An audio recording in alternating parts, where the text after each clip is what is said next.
आज का जो विषय है गैरण्य संहिता में विपरीत करणी मुद्रा।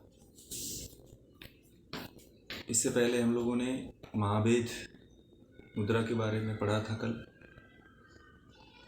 आज जो है उसी क्रम में विपरीत करणी मुद्रा है। विपरीत करणी मुद्रा के अर्थ को सामान्य रूप से समझें कि जो हमारी सामान्य अवस्था है शरीर की, उससे उलट यानी कि विपरीत अवस्था। तो शरीर की जो हम सीधे खड़े होते हैं अवस्था है, ये हम पैर नीचे रहता है और हमारा सिर ऊपर रहता है, तो एक सीधे अवस्था है। और इसकी जो विपरीत अवस्था है वो उल्टा अवस्था है, यानी कि शरीर पैर ऊपर हो जाता है, सिर नीचे हो जाता है। तो ये उसकी विपरीत अवस्था है, उल्टा अवस्था है। विपरीत करणी मतलब करने योग्य जो क्रिया है, शरीर को जो विपरीत उल्टा करने वाली जो क्रिया है, जो स्थिति है, जो मानसिक स्थिति है, जो मन को स्थिर करने की स्थिति है, वो विपरीत करणी मुद्रा है। ये विपरीत करणी मुद्रा के अर्थ है, जो उसके नाम से भी आप चाहें तो उसका अनुमान लगा सकते हैं। राइट। और अब जो है ये इसमें जो है 4 श्लोक हैं, जिसमें सबसे पहले महर्षि गिरण्य ने, बाकी जितने भी श्लोक आपने पढ़े थे विपरीत करणी मुद्रा अन्य मुद्राओं का, उसमें उन्होंने विधि बताया था। इस मुद्रा में उन्होंने विधि न बता करके उन्होंने सबसे पहले उसके जो फल हैं, जो उसके लाभ प्राप्त होते हैं, जो उससे सिद्धियां प्राप्त होती हैं, उसका वर्णन सबसे पहले कर दिया है उन्होंने। तो उसको हम पढ़ेंगे, उसके बाद हम इसके अर्थ को समझेंगे। तो 45वें श्लोक में कह रहे हैं कि नाभि मूले वसेत सूर्यस्ता तालु मूले च चंद्रमा अमृतम ग्रस्ते सूर्यस्ततो मृत्युवसो नरः ऊर्ध्वं च योजयेत् सूर्यं चंद्रम चाप्यध आनयेत् विपरीत करी मुद्रा सर्वतंत्रेषु गोपिता भूमौ शिरश्च संस्थाप्य करयुग्मं समाहितः ऊर्ध्वपादः स्थिरो भूत्वा विपरीत करणी मता मुद्रा च साधयेन्नित्यं जरा मृत्यु नाशयेत् स सिद्धः सर्वलोकेषु प्रलये अपि न सीदति। ये श्लोक हैं। अब इस श्लोक के अर्थ को हम समझेंगे कि इन श्लोकों के अर्थ क्या है। तो सबसे पहले आपको शुरू में बता दिया था कि सबसे पहले महर्षि गिरण्य ने इसमें जो है, इससे क्या प्राप्त होता है, क्या होता है, क्या परिचय इसका है, उसके बारे में दोनों तरफ बताते हैं, आगे भी और पीछे भी। तो इसमें कह रहे हैं कि नाभि मूल में सूर्य नाड़ी, नाभि मूल में तालु मूल में चंद्र नाड़ी का वास होता है। नाभि जो होता है, पहले भी एक आध बार मैंने जिक्र किया है कि जो नाभि होता है, नाभि में सूर्य नाड़ी होती है, और जो तालु होता है, जो कल खेचरी मुद्रा जो आप लोग कर रहे थे, तो खेचरी मुद्रा में वही चंद्र जो नाड़ी होती है, वहीं से अमृत का स्राव होता है। तो इसीलिए जो खेचरी मुद्रा से ये सारे जितने भी लाभ होते हैं वो प्राप्त होते हैं या सिद्धियां प्राप्त होती हैं। तो यही कह रहे हैं कि नाभि मूले सूर्य, यानी कि नाभि मूल में सूर्य नाड़ी और तालु मूल में चंद्र नाड़ी का वास होता है। अब फिर कह रहे हैं कि जो सूर्य नाड़ी जो है अमृत का पान करती है। सूर्य नाड़ी के अमृत का पान करने से मनुष्य की मृत्यु हो जाती है। जो सूर्य नाड़ी से जो अमृत निकलता है, अगर इसका पान मनुष्य कर ले तो उसकी मृत्यु हो जाती है। इसका अर्थ भी बाद में हम समझाएंगे कैसे मृत्यु होती है, बाकी इसके अर्थ को पहले समझ लें, हम व्याख्या में इसको बताएंगे आपको। फिर परंतु चंद्र नाड़ी से उसे अगर पी लें तो क्या होता है, मृत्यु का भय नहीं रहता है, मृत्यु से बच सकता है। अगर जो है वह उसी चंद्र नाड़ी से उसको पी लिया जाए, सूर्य नाड़ी से जो श्राव हो रहा है उसको पी लिया जाए, तो जो साधक होता है, जो योग साधक होता है, उसकी मृत्यु नहीं होती है, या मृत्यु का जो भय रहता है वो दूर हो जाता है। फिर आगे कह रहे हैं कि इसलिए जो है मृत्यु का भय, इसलिए सूर्य नाड़ी को ऊपर, इसलिए कह रहे हैं कि सूर्य नाड़ी को ऊपर रखते हैं विपरीत करणी मुद्रा में, और चंद्र नाड़ी को नीचे रखते हैं। यानी कि सूर्य नाड़ी को ऊपर कर लेना चाहिए और चंद्र नाड़ी को नीचे कर लेना चाहिए।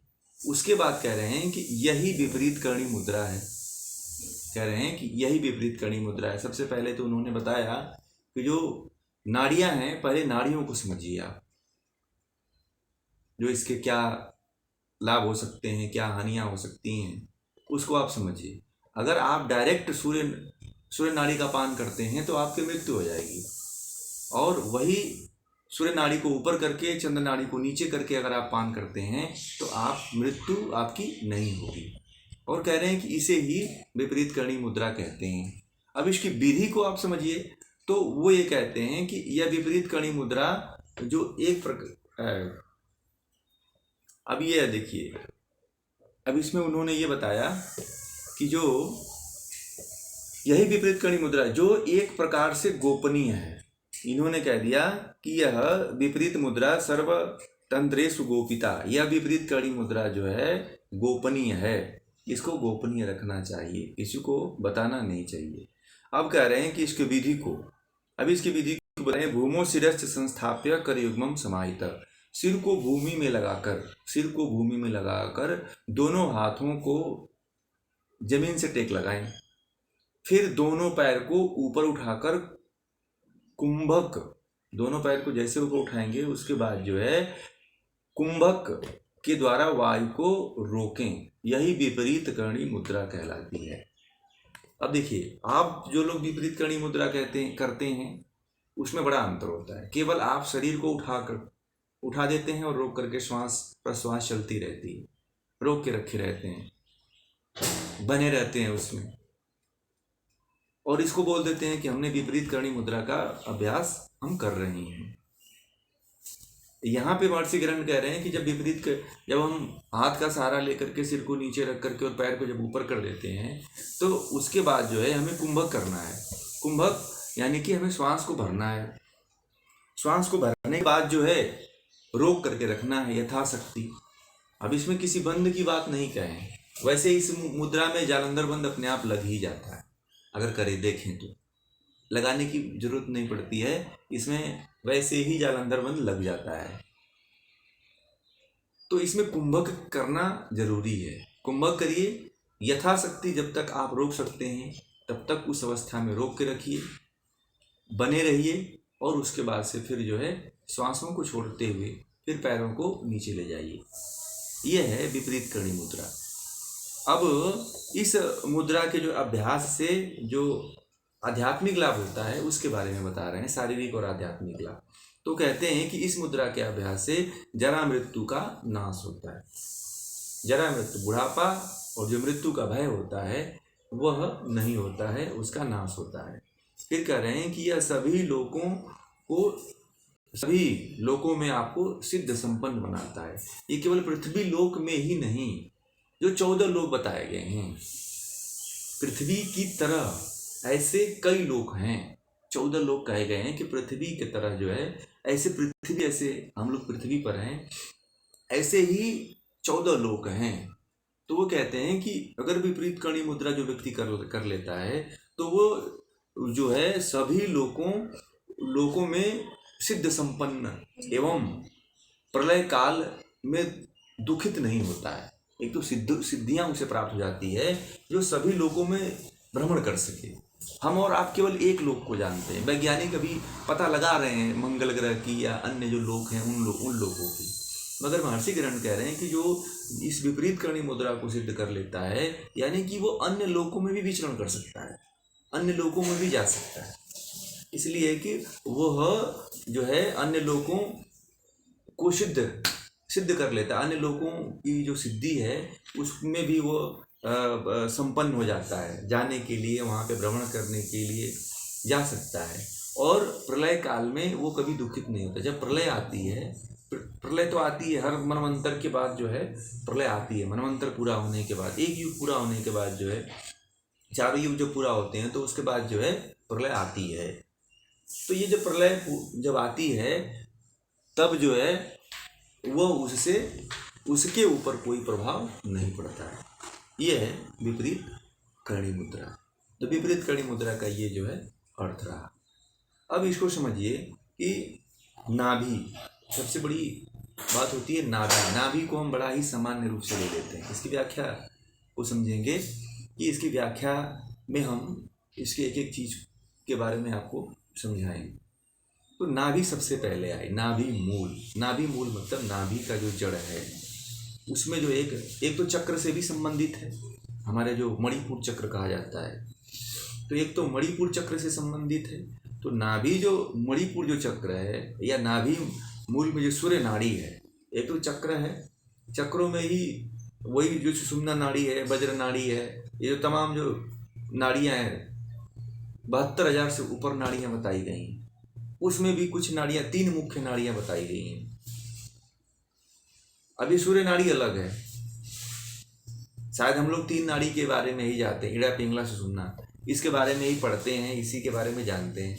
बाकी एक और नाड़ी है सूर्य नाड़ी, जो नाभि में स्थित होती है। वहाँ से एक रस का स्राव होता है, एक ऊर्जा का स्राव होता है, और वो ऊर्जा जो है इतना बलशाली होती है, अगर व्यक्ति को चंद्र स्वर में लेके जाए, यानी कि जो कहाँ पे तालु में होती है, वहाँ पे अगर लेकर के जाता है तो बहुत बड़ी घटना घटित होती है।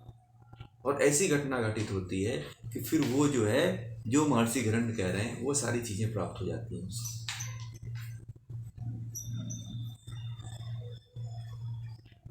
और जो चंद्र नाड़ी जो होती है वो तालु में होती है।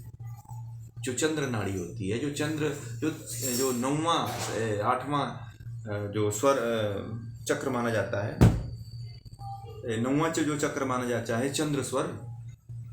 9 चक्र होते हैं, वैसे हम लोग 7 या 8 चक्र पढ़ते हैं, मगर वैसे टोटली 9 चक्र माने जाते हैं। जो चंद्र चक्र होता है, जो चंद्र नाड़ी होती है, उसको चक्र ही कहा गया है। बाकी वो अदृश्य रूप में होता है, उसका कभी नाम नहीं हमें बताया गया, 7 चक्र ही बताया जा गया है। जो 8वां या 9वां जो चक्र है वो हमारा चंद्र चक्र, जो चंद्र भी एक चक्र की श्रेणी में गिना जाता है। जो अब आप ज़्यादा हटियों के गहराइयों में अब जाएंगे तो चंद्र भी एक चक्र है, जो चंद्र नाड़ी कहा गया है, सूर्य नाड़ी जो कहा गया है, ये भी एक चक्र है। तो इस तरह से हमारे शरीर में टोटली 9 चक्र होते हैं। बाकी ये 7 ही चक्र जो है मुख्य रूप से हमें समझाए जाते हैं, और हम लोगों ने पढ़ा भी है और जाना भी है। तो तालु में जो चंद्र चक्र होता है, उससे जो ऊर्जा जो वो जो है क्या करता है कि जो सूर्य होता है उसको तप्त कर देता है, यानी कि उसकी जो ताप होता है, जो उसकी गर्मी होता है, जो उसका विष होता है, उसको अपनी शीतलता से उसको अपने तेज से, उसके अपने प्रभाव से जो है उसके विष को नष्ट कर देता है। जो चंद्र नाड़ी जो होती है, चंद्र स्वर जो चंद्र चक्र जो होता है, जो चंद्र नाड़ी होती है, सूर्य नाड़ी के प्रभाव को न्यूट्रल कर देती है, सामान्य कर देती है। और एक बहुत बड़ी उस घटना के घटित होने के बाद जो है विपरीत करणी जो मुद्रा है उसका जो प्रयोजन होता है वो सिद्ध हो जाता है। बाकी इसके प्रयोजन को करने के लिए पहले अनादिकाल में बहुत से ऐसी विधियां थी, शायद उसके बाद के जो योगी हुए उन्होंने ये विधियां, विपरीत करणी मुद्रा और अन्य विधियां उत्पन्न किया। मगर इससे पहले जो है, इससे पहले और भी विधियां रही हैं, जो है जो सूर्य जो नाड़ी है, इसके जो रस का जो पान करने की जो विधा रही है वो प्राचीन काल में भी रही है। वो जो शैव ग्रंथ हैं उसमें अन्य विधियों से ये बताई गई है, ये अन्य माध्यमों से इसका पान करने के लिए कहा गया। तो सरल रूप से केवल विपरीत करणी मुद्रा के रूप में पढ़ने के लिए और पान करने के लिए और समझने के लिए मिल रहा है। बाकी जो शैव ग्रंथ हैं इसको दूसरे रूप में बताया है। जो शैव परंपरा में इसका जो पान करने की बात आती है, जो सूर्य नाड़ी है और इससे जो श्राव निकलता है, इसका जो पान करने की जो बात आती है वो अलग विधि है और अलग थोड़ा सा वो इससे कठिन है। ये जो बहुत ही सामान्य है, विपरीत करणी जो मुद्रा है हर कोई कर सकता है इसको। ये ध्यान देने की आवश्यकता है कि ये मुद्रा वही व्यक्ति को फलित होती है जो जो स्वस्थ हो। जो अस्वस्थ व्यक्ति है अगर वो करता है तो उसको नुकसान भी हो सकता है और इस विपरीत करणी मुद्रा को वो सिद्ध भी नहीं कर पाएगा, क्योंकि शरीर में अगर विष है, मल है, कफ है, पित्त है ना, वात भरा हुआ है, तो उसको उसको नुकसान पहुंचा सकता है। जो सर्वाइकल ग्रसित हो, जो कंधे से फ्रोजन शोल्डर से ग्रसित हो, तो वो व्यक्ति इसको नहीं सिद्ध कर सकता है। उसके लिए निषेध बताया गया है, वो व्यक्ति नहीं कर सकता है। बाकी उसके लिए थोड़ी सी कठिनता होती है। कुछ ऐसे योगी होते हैं अपने योग और तेज बल के द्वारा जो है, कुछ ऐसे योगी होते हैं जो सूर्य नाड़ी का जो श्राव होता है, जो रस होता है, उसको खींच करके अपने तेज बल के द्वारा तालु में कर लेते हैं। ऐसा कोई बिरला ही है जो इस तरह का बिना विपरीत करणी मुद्रा किए हुए ही कर लेता है। प्राचीन काल में होता था, जो पहले के जो सिद्ध योगी हैं वो बिना विपरीत करणी मुद्रा के ही सूर्य का पान कर लेते थे, किए हुए ही, क्योंकि उनके पास ऐसा तेज बल योग बल होता था। अब के योगियों में ऐसा तेज और योग बल नहीं रहा कि वो इसका पान कर सकें। पहले के जो योगी हुआ करते थे वो इससे घिरण्य से पहले के जो योगी हैं जैसे परंपरा में है, वो इसका पान अपने योग बल से कर लेते थे। भगवान शिव जो है इसका पान अपने योग बल से कर लेते थे। बाकी जो बाद के योगी आए उन्होंने इसके क्रम को उल्टा कर दिया, विपरीत कर दिया और विपरीत करके लेना प्रारंभ किया, आसान उसको कर दिया और आसान करने के बाद भी इसको देखा कि इससे जो है इसके लाभ को प्राप्त किया जा सकता है। ये जो विधि है, ये विधि जो है सभी के ऊपर लागू नहीं हो सकती है कि उसको सिद्धि प्राप्त हो जाएगी। सिद्धि प्राप्त करने के लिए जो इसके कंडीशन है, जो इसके कंडीशन को उन्होंने बताया है कि विपरीत करणी मुद्रा के पहले की जो कंडीशन है वो जानकारी होनी जरूरी है, उसको सिद्ध करना जरूरी है। पहले तो विपरीत करणी मुद्रा ऐसे ही कोई ना करना शुरू कर दे बिना अभ्यास के। पहले आसनों में अपने आप को स्थिर करे, फिर प्राणायाम को वो दीर्घ काल तक जो है प्राणायाम का अभ्यास करे और दीर्घ काल तक जो है लंबे समय तक बनने की स्थिति बनाए। क्योंकि पीछे जो धारणाएं थी, जो आसन थे, उसमें 5 घड़ी तक बात कही है धारणा में। मुद्रा में भी अगर आप मान लीजिए 5 घड़ी नहीं कर पाते हैं तो आधा घड़ी तो करने का अभ्यास करिए, आधा घड़ी से भी कम करिए, आधा का आधा कर दीजिए। तो इतना अगर इस मुद्रा में इतने देर तक बने रहते हैं तो फिर कुछ हो सकता है। आप चाहें कि गए और तुरंत आसन में 30 सेकंड बाद वापिस चले आए तो फिर आप इसको नहीं प्राप्त कर सकते हैं, इसकी सिद्धि को आप नहीं प्राप्त कर सकते हैं। विपरीत करणी मुद्रा जो है, बाकी जो है लोग जो है इसका आशय जो है लगा लेते हैं कि हमारे जो है जो ब्रेन से संबंधित समस्याएं हैं या नर्वस सिस्टम से संबंधित समस्याएं हैं उसमें लाभ होता है। अगर भौतिक रूप से देखा जाए तो सब यही बताते हैं इसके लाभ को। थायराइड सही हो जाता है ना, और तमाम चीज़ें बताते हैं जो आधुनिक युग में जिस चीज़ को सिद्ध किया है। थायराइड जो सिद्ध होता है, थायराइड ग्लैंड जो मुख्य रूप से जो कार्य करता है वो अगर इसके दृष्टि से देखा जाए, हिरण्य संहिता की दृष्टि से देखा जाए, योग की दृष्टि से देखा जाए तो मुख्यतः जो है चंद्र नाड़ी की होती है, बल्कि थायराइड ग्रंथि की नहीं होती है। थायराइड ग्रंथि तो आज की खोज है, थायराइड ग्रंथि तो आज के वैज्ञानिकों की खोज है। बाकी इससे पहले जो ग्रंथि है, जो नाड़ी है, वो चंद्र नाड़ी है, जो है इससे पहले थी। और सबसे ज्यादा अगर कुछ बिगड़ी हुई है तो चंद्र नाड़ी ही बिगड़ी हुई है लोगों की। चंद्र नाड़ी के खराब होने के कारण ही मोटापा से लेकर के और तमाम समस्याएं आती हैं। इसको कोई भी योगी नहीं बताता है कि चंद्र नाड़ी को ठीक करो आप। बाकी सभी लोगों का फोकस यही होता है कि थायराइड को ठीक करो, थायराइड आपका गड़बड़ है, थायराइड की समस्या आ रही है ना। सारा सब कुछ नाड़ियों से हमारा शरीर का संचालन हो रहा है। नाड़ियों के जाल चारों तरफ बिछी हुई है शरीर में, और उसमें मुख्यतः जो है चंद्र तालु तालु में जो स्थित चंद्र नाड़ी है उसका होता है। जो बीमारियां हमें जो पकड़ती हैं, जो हमारे मृत्यु के काल के गाल में जो हम समाते चले जा रहे हैं, वो जो सूर्य स्वर है, सूर्य स्वर के पान करने के कारण होता है। क्योंकि हमारे पास वैसी शक्ति ही नहीं है। जो चंद्र सूर्य नाड़ी है, तो सूर्य नाड़ी से जो रस स्रावित होता है वही शरीर में विकृतियां पैदा करता है। और लोग जो है कभी थाइमस ग्लैंड को, तो एडिनल ग्लैंड को, तो तमाम जितने ग्लैंड हैं शरीर में, सभी ग्लैंडों को दोष देते हैं। बाकी योग की भाषा में जो सबसे अधिक जो नुकसान पहुंचता है वो सूर्य जो नाड़ी है उसके द्वारा होता है। और योगी यही इसी नाड़ी को जो है, इसी नाड़ी का पान करके जो है चंद्र के द्वारा जो है अपने आप को हजारों वर्षों तक रखते थे जीवित। 100, 150, 400, 400 साल तक कहते हैं कि योगी जिया करते थे। भगवान राम के गुरु को देख लीजिए, वो कितने साल तक जीवित रहे। राजा दशरथ से पहले भी थे और उनसे भी पहले थे वो, फिर राम भी मर गए, उनसे वो राम के जाने के बाद लव कुश के काल तक भी रहे। तो 300-400 साल तक तो वशिष्ठ का ही अगर देख लीजिए तो एक उम्र हो जाएगी। तो जो योगी हुआ करते थे, जो ऋषि मुनि हुआ करते थे, वो बहुत लंबे समय तक जिया करते थे। इसीलिए जिया करते थे कि वो ये जो शरीर के जो नाड़ियां हैं, इन नाड़ियों को कैसे कंट्रोल किया जाता है, किस तरह से किया जाता है, ये सारी विधियां उनको, सारे क्रियाकर्म उनको मालूम थे, और इसको वो करके बहुत लंबे समय तक जीवित रहते थे और इस शरीर को जिंदा भी रखते थे। ऐसा नहीं है कि शरीर एकदम बहुत जल्दी जर्जर हो जाता है, बहुत जल्दी जो है नष्ट प्राय हो जाता है, ऐसा नहीं है। शरीर को अगर आप शुद्ध करके रखे हुए हैं, इसको नियमित रूप से व्यायाम कर रहे हैं, नियमित रूप से आसन कर रहे हैं, नियमित रूप से प्राणायाम कर रहे हैं, तो ये नष्ट जल्दी नहीं होगा, ये लंबे समय तक बना रहेगा।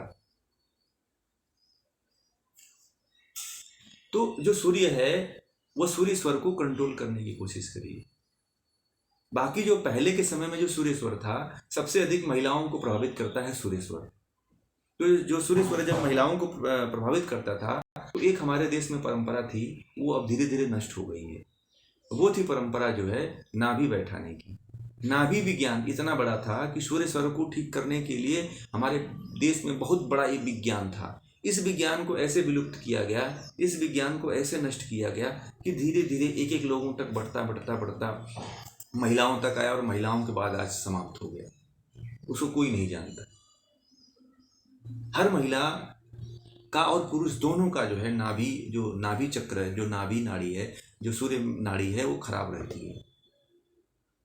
और इस चीज को कोई नहीं बताता है कि आपका नाभि नाड़ी जो है, जो सूर्य नाड़ी है, वो खराब है। बाकी सूर्य नाड़ी को केंद्र में स्थित करने के लिए महिलाएं एक कार्य करती थी कि उसको बीच में सेट कर देती थी। अगर बीच में सेट रहता था तो उसका स्राव अधिक नहीं होता था। जब अधिक स्राव जब होता है तो वही मृत्यु का कारण बनता है। मोटापा का भी जो कारण बनता है आजकल महिलाओं में सबसे अधिक मोटापा का जो कारण बनता है वो नाभि चक्र के बिगड़ने के कारण होता है। और महिलाएं जो हैं आजकल एक बहुत बड़ी एक ट्रेंड चल गया है कि वो उनका अगर नॉर्मल होने वाला डिलीवरी होती है तो वो उसको भी सिजेरियन करा लेती हैं। सिजेरियन कराने से जो है जो सूर्य नाड़ी होती है वो पूरा छत बिछत हो जाता है।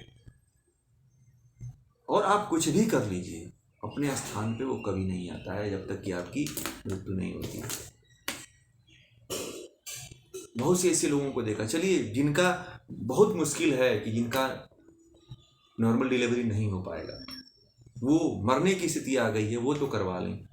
बाकी जिनकी मरने की स्थिति नहीं है वो लोग जो है कभी जो है सिजेरियन ना करवाएं। इससे जो है नाभि चक्र जब तक आप जिंदा रहेंगे तब तक खराब रहेगा। और ऐसा हो रहा है, जितनी भी महिलाएं आती हैं योग करने के लिए आती हैं, उनका सबका सिजेरियन, लगभग जो है 80% महिलाओं का सिजेरियन हुआ है। कुछ तो महिलाएं ऐसी हैं सिजेरियन इसलिए करवाती हैं कि उनकी सुंदरता बरकरार रहे। इससे क्या होता है कि महिलाओं के अंदर से जो सहनशीलता होती है, सहन करने का जो उनके अंदर भगवान ने अपार शक्ति दे रखा है, दुनिया में सबसे ज़्यादा अगर सहन करने की क्षमता है तो स्त्री में है, दुनिया के किसी भी जीव में नहीं है, केवल फीमेल में है।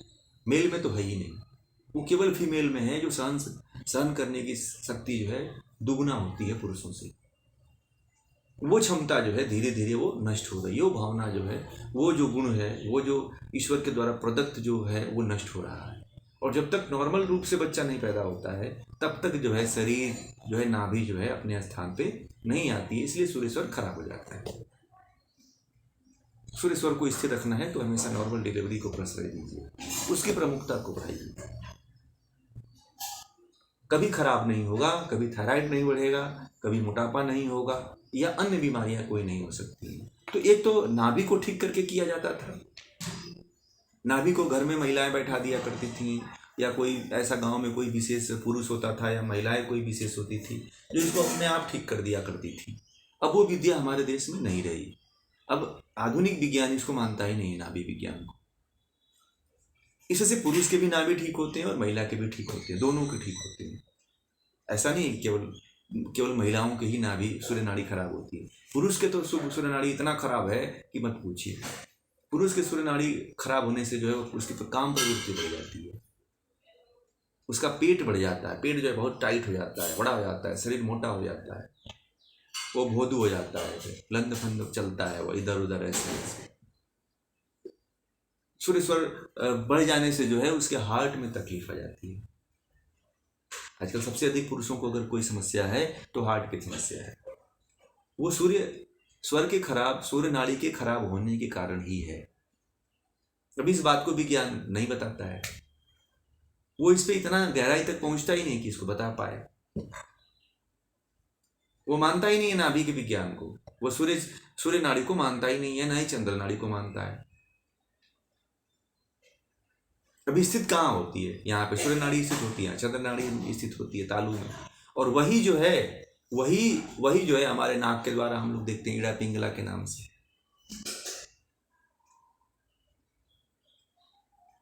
उनका क्रम हमेशा चलता ही रहता है।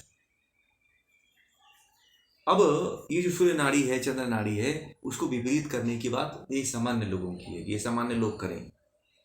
महिलाएं जो हैं अपने नाभि को हमेशा ठीक करके रखें, पुरुष भी ठीक करके रखें। तो फिर आप जो इससे मृत्यु हो रही है सूर्य स्वर से, सूर्य नाड़ी से, उससे आप बच सकते हैं। जो उसका स्राव होता है उससे आप बच सकते हैं। स्राव कब ज्यादा प्रारंभ हो जाता है? जब नाड़ी जो है अपने मध्य स्थल से खिसक जाती है, केंद्र बिंदु से हट जाती है, तो नाभि से जो है विष ही निकलता है फिर।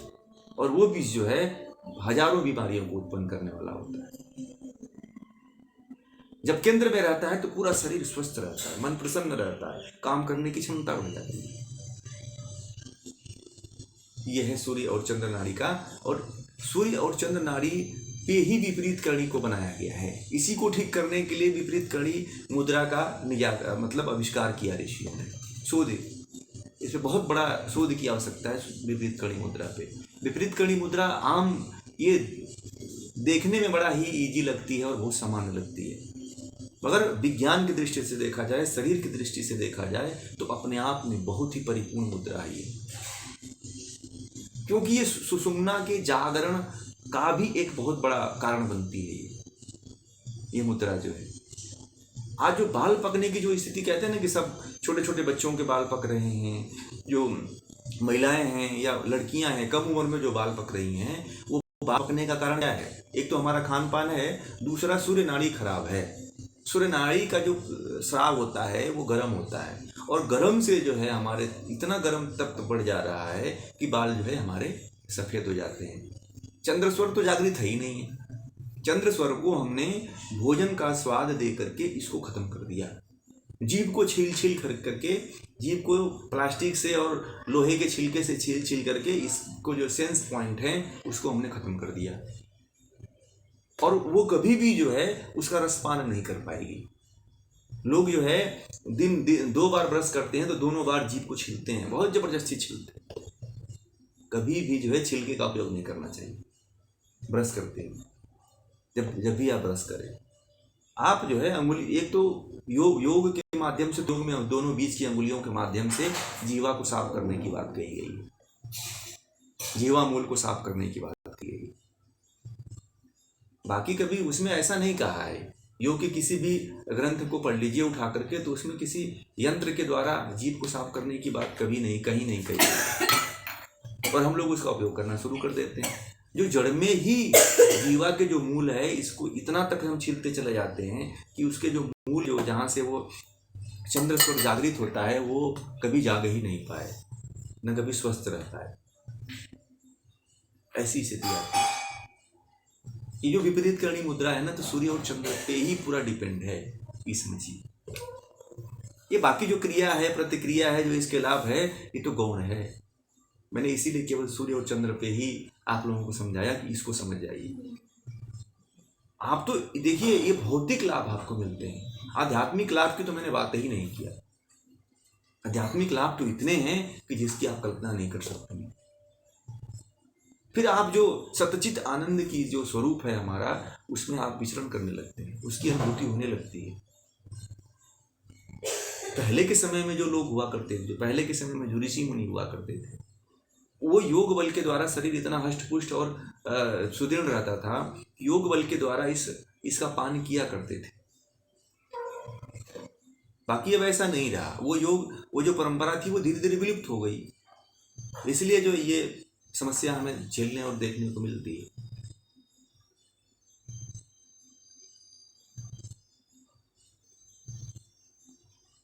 ये है। बाकी जो इसमें जो है अमृत जो टपकता है, अमृत है, सूर्य स्वर है, चंद्र स्वर है। अब इसको आप लोग ऐसे ही माध्यम से आप इसको करने का प्रयास करिए, जैसा महर्षि किरण ने बताया है। इस तरह से आप अभ्यास करिए इसको, तब जाकर के इसके पान को, तब इसका पान कर पाएंगे। दूसरी चीज, जब तक नाभि नहीं सेट है, वो व्यक्ति जो है इस विपरीत कणी मुद्रा का अभ्यास न करे। जिनकी नाभि सेट नहीं है, जिनकी नाभि बिगड़ी हुई है, जिनकी नाभि केंद्र बिंदु में नहीं है, अगर वो करेंगे तो उनको बहुत ही फायदेमंद होगा। बहुत सी महिलाएं इसको करती हैं, कोई फायदा नहीं होता, नुकसान होता है, भयंकर नुकसान होता है। मैं आपको बता दूं, सारी गंदगी जो है नीचे की तरफ आती है, और फिर व्यक्ति जो है, व्यक्ति को कोई लाभ नहीं होता, विपरीत कणी से नुकसान ही होता है। सबसे पहले आप नाभि अपना दिखाइए, नाभि सेट करवाइए, उसके बाद विपरीत कणी का अभ्यास कभी करिए, चाहे स्त्री हो चाहे पुरुष हो। यह है विपरीत कणी मुद्रा। विपरीत कणी मुद्रा में मुख्य रूप से सूर्य और चंद्र ही है। सूर्य चंद्र को नीचे और सूर्य को ऊपर करना है, तभी प्रकाश आता है, तभी हमारे भीतर का जो ऊर्जा है, हमारे शरीर की जो सिद्धियां हैं, शरीर में स्थित जो तत्वज्ञान है, शरीर के द्वारा हमें जो तत्वज्ञान प्राप्त होने वाला है, वो तभी प्राप्त होता है। और कुंभक की बात है, कुंभक जो है हर मुद्रा में लगाया जाता है, ध्यान रखिए। बिना कुंभक का कोई भी मुद्रा नहीं है। बाकी कुछ ऐसा होंगी कह नहीं सकते, आगे देखेंगे, मगर अभी जितना पढ़े हैं सारे कुंभक की। तो कुंभक को आप साधिए, कुंभक श्वास को रोकने का प्रयास करिए। प्राणायाम यही है। प्राणायाम ये नहीं है श्वास को लेके छोड़ देना, है तो श्वास प्रश्वास है, उसको उसी तेज गति कह सकते हैं या निम्न गति कह सकते हैं। श्वास प्रश्वास को लेना और छोड़ना प्राणायाम नहीं है। श्वास प्रश्वास को रोकना, ये तो हम दिन भर प्राणायाम करते हैं, ऐसे लेना छोड़ना तो दिन भर चल रहा है, रोकने की स्थिति नहीं चल रही है ना। जब रोकने की स्थिति जब बन जाए तब समझना आप प्राणायाम किए हो। इतने दिन से जो आप लोग कर रहे थे, प्राणायाम नहीं कर रहे थे, जो केवल ले करके छोड़ रहे हैं, चाहे लेफ्ट से चाहे राइट से, चाहे राइट से लेफ्ट से, ऐसे करके छोड़ रहे हैं, तो आप प्राणायाम आज तक किया ही नहीं आपने। बहुत लोग कहेंगे प्राणायाम तो मैं बहुत दिनों से करता हूँ, आपने किया ही नहीं प्राणायाम। प्राणायाम में आपने प्राणों का विस्तार 10 सेकंड से 20 सेकंड से इससे ज़्यादा हुआ ही नहीं आपका। यहीं पे आप टिके हुए 30 साल 50 साल हो गया, तो कहते हो मैं 15 साल से योगा अभ्यास कर रहा हूँ, कुछ नहीं किया आपने। देखिए, बाबा रामदेव ने जन जन तक योग को फैलाया, इस चीज़ को हम मानते हैं, उनका बहुत बड़ा योगदान है। परंतु जो शास्त्रीय योग है, इसमें हमें योग के पथ पे आगे बढ़ना है, उसको जानना जरूरी है। बिना श्वासों के विस्तार के प्राणायाम नहीं होता।